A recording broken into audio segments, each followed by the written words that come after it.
$186.43. That's how much I dug in clad last year. $186.43. Just clad, just modern pennies, nickels, dimes, and quarters. Not talking about the silver and the gold and all the cool relics. $186.43. Why am I telling you this? Because every week I end my videos and say, you guys got to try this hobby. It's the hobby of champions, yada, yada, yada. But I get it. Not everybody out there can afford a $1,000 metal detector, or $500, even $300 might be out of their price range. So here's what I did. I went all over the internet and I looked for every metal detector I can find that was priced under $186.43, what an average guy can find in clad in one given year. And I reached out to every single company and said, hey, send me your machine. I want to do a video on it so I can show myself and all you guys what features you get for under $186.43. And I was surprised how many companies got back to me. I've probably got 15 metal detectors in my office right now. I never heard of any of them. I've never seen them before. We're gonna open up a new one each Sunday, test it out, see what it can do and what it can't do. Some are gonna be winners and some are gonna be duds, but we're gonna find out together. And the first one this week is the Ricomax. So let's open this puppy up and see what she can do.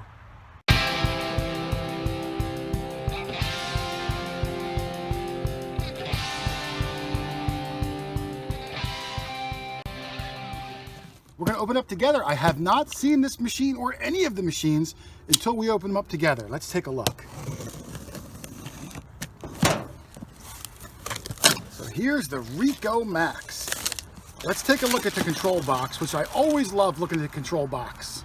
Let's take off the protective plastic. So just first glance at it, it looks like it's gonna be an LCD screen, which is nice. Some of them have needles on there. Headphone jack. There's a menu button. It's got a notch button, which is always nice, a notch button. PP, I'm going to guess is for pinpoint. Here's a volume control. All right, it looks like it runs on batteries. I hope I have enough batteries in there. But let's see what else is in the box here. Oh, it comes with headphones. Wow, comes with headphones. And it even comes with, oh, this is one of those multi-shovel tools. Wow, so you get a lot for your money so far. All right, so here's everything that came in the box. You actually get a lot more than I thought you were going to get. It looks like it's about a 10-inch round coil. You get the control box. It looks like you get a soft carry bag. You get the shovel/pickaxe combination that we'll put together. This is part of your shaft. Arm cuff with a strap. Also comes with the headphones. User's manual. Detectors, they all come. You have to assemble them yourself. This one looks pretty basic. Looks like this slides in here, and then the bottom rod will go in here. There you go, and it has a cam lock that'll tighten up. And then at the bottom down here, you got to unscrew this little wire nut. And then the coil will usually go on here because it's going to bend up and down like that. So it should go on that way. The widest part of the coil away from the control box. We'll feed this in, we'll tighten it up. You're going to mount the control box on here. This one, it looks like there's a couple of notches. So on the bottom of the control box, I can see the little hinge here and a receiving screw here. So it looks like it's going to go on like that, connect down, and then underneath this little screw is going to come up, catch in that hole. I feel it. And now it's on there. So all detectors are going to have the coil wire running from the coil up to the control box. What you want to do is you want to wrap it around the shaft all the way up. Now you want it to be firm because you don't want it to wiggle. If it wiggles, it's going to cause falsing as the wire bounces up and down against the shaft. The rest of it I'll wrap all the way around, and then the end will plug into the bottom of the control box down here and just connect in. It looks like it's just a simple half moon pin. Plug it right in, and then we'll turn it on. All right, so here's the Ricomax fully assembled. And I would turn it on right now, but it takes two 9-volt batteries, which I don't have. But I'll run to the store, I'll get two 9-volt batteries, and we'll take a look at the screen, see what kind of sounds it makes. That's where the fun begins. All right, the batteries are in. Let's see what this thing can do. We're gonna turn it on. I'm gonna turn on the max volume because I'm not gonna swing over anything that's gonna disturb you. So right off the bat, I see it's got a target ID. This number, depending on what you swing over, will go from 0 up to 99. The higher tones, your high coins, quarters, dimes, half dollars, should bring up way up here, 80s or 90s maybe. Nickels would be in the middle somewhere. Iron, nails, and things way down the spectrum, and that target ID will correspond with what you have. It has a discrimination feature. The discrimination, you can, if you don't want to hear things, you're like, man, I'm tired of digging iron nails, you can discriminate out up to, let's say, like 20 or so. Then you won't hear anything from 0 to 20. You'll just hear everything above it. You can move the discrimination all the way up to 80 if you chose to, which I would not recommend. That's a terrible idea, but it's a feature, I guess. The notch mode. Notch is similar to discrimination. What notch does, if I say, look, I want to hear nickels, but I don't want to hear pull tabs, and I do want to hear pennies, I will notch out pull tabs. So I'll hear everything before it, I'll hear everything after it, but not that in the middle.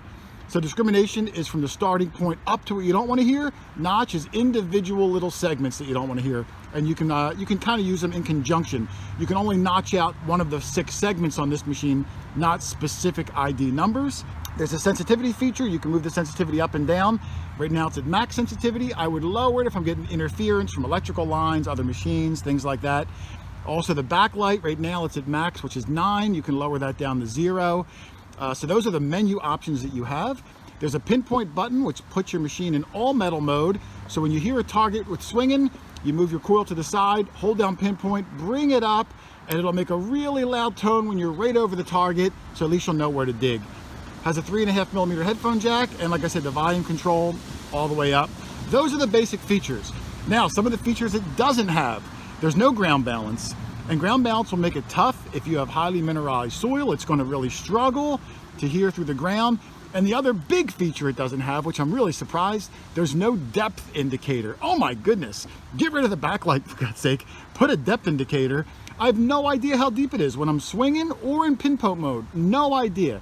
Is it an inch, is it 6 inches? It might not sound like a big deal, but when you're out digging all day, and especially if the ground's tough, no depth indicator, man, that stinks. Let's line some coins up and see how deep this thing really goes. All right, let's see how it does picking up the different coins. On the ground here, I got a buffalo nickel, I got a zinc penny, a wheat penny, I got a silver dime, a silver quarter, and a silver $50, and a dog. We won't swing over the dog though. Let's turn it on. Max volume, I won't use headphones. Nothing discriminated out, full sensitivity, nothing notched out. So this thing's wide open as it gets. Let's see what we get. Let's do the nickel first.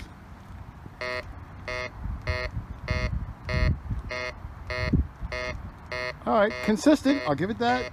12, 13, now I'm only swinging about an inch off the ground. So this is not testing its depth by any means. Let's try the zinc penny.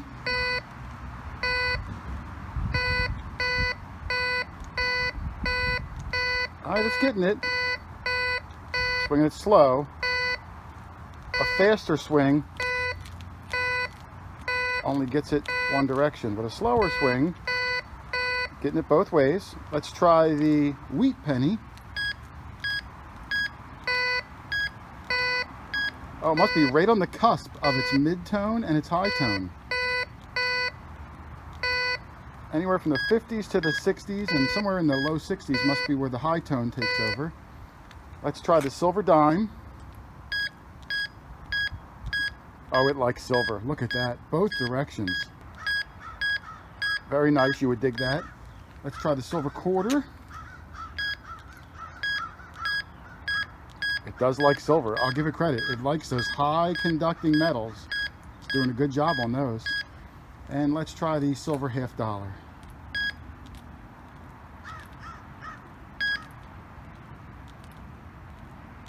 Wow, the $50 not as consistent as the silver quarter for some reason. Slamming on the silver quarter, but the $50, which is even bigger, not every time. Man. And if we go back to the quarter, just to show you, if I go to the menu button and I'm at the notch, right now you see I'm highlighted quarter. If I minus it, I have to come over to here. I'm notching out quarter. You see how it disappeared? It's lit up right there. Notching out quarter. So now if I swing over it, I shouldn't hear it. Yeah, see? Doesn't hear it. Notching it out. Now you would never notch out a quarter, but the notch does work. And if I put it back on again, menu, I have to scroll to notch, come over here, notch it back in, get back to the menu button, and now I should hear it. Yep, But why I don't hear this $50, man, that's disheartening. All right, I'm going to run a basic air test. The detector claims it can hit 8.75 inches deep, which would be way up here in front of the 9. I did mark it in case you can't see the ruler markings. And I'm going to run some different coins over it, different types of metals, different sizes, and we'll see how it comes out. Let's start off with the nickel, the lowest tone. All right, there's a nickel at 2, 3, 4, 5, 6, 7. Wow. 7 inches on a nickel. That's pretty impressive. Let's try a copper penny.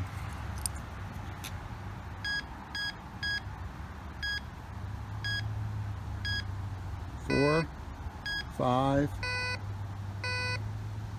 6, 7.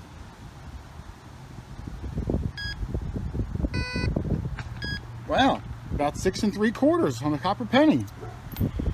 Let's try a silver dime. Silver dimes. These are small but very highly conductive.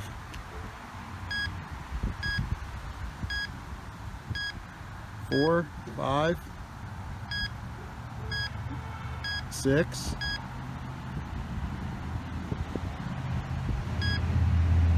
All right, about 6, maybe just a tad bit under 6. Try a silver quarter.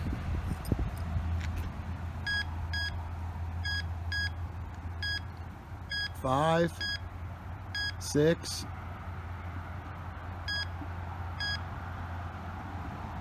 Maybe 6 1/4, possibly 6 1/2, not bad. And let's try the big mama jama, the silver $50. Let's see what we get, come on.